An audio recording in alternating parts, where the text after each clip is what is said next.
Hello everyone, welcome to our channel. Today I'm going to introduce you a ceramic part. This is a classifier wheel. It's made of 99.7% alumina. In this video, I'll let you know what is ultrafine powder classification, and I'll get you into the core of vortex classifiers and the working principle of classifier wheel. And most importantly, how to cut your ceramic classifier wheel cost by 20% and save a big fair production. Let's get started.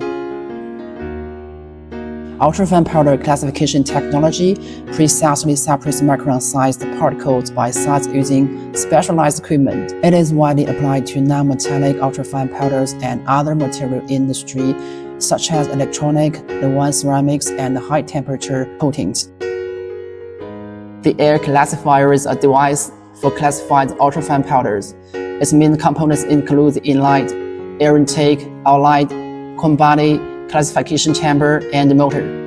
The working principle relies on the adjustable rotational speed of the classifier wheel, which generates centrifugal force and interacts with the airflow ventures through the air intake. These forces influence the movement of particles of different sizes in the classification chamber, achieving highly accurate particle size separation.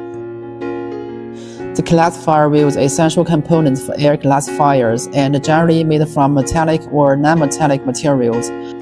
For applications where magnetic contamination must be avoided, non-metallic classifier wheels are typically used, and they are made from advanced ceramics like zirconia, alumina, or silicon carbide. Manufacturing an integrated ceramic classifier wheel presents two main challenges: centering and CNC machining. Finally, we must ensure that wheel passes dynamic balance test even at speed of up to 6,000 RPM.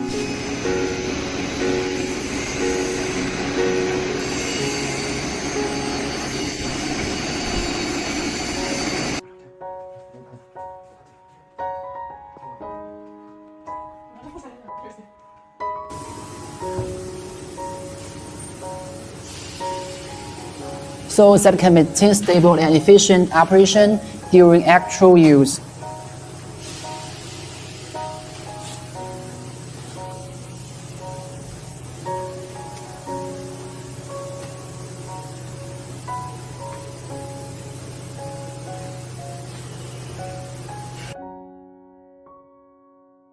As you can see, we're direct manufacturer of technical ceramics, not a trading intermediary. So, if you purchase ceramic classification wheel from us, our price will put a big smile on your face.